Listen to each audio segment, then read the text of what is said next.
ሁላችንም የራሳችንን ማህተም አትመናል። ደን ከሌለ ውሃ የለም፣ ውሃ ከሌለ ህይወት የለም። ከአየር ንብረት ተጋላጭነት ብዙ ልታመልጥ አትችልም።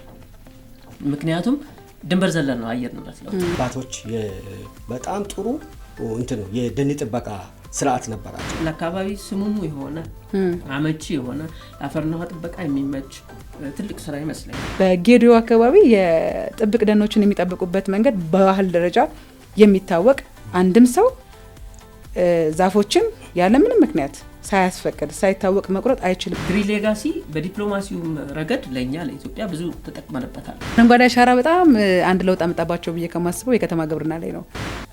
በህዳሴው እንዳሳየ ነው በግሪን ሌጋሲ በአረንጓዴ አሻራ ማሳየት ይጠበቅብናል። ኢትዮጵያን አረንጓዴ እናለብሳለን።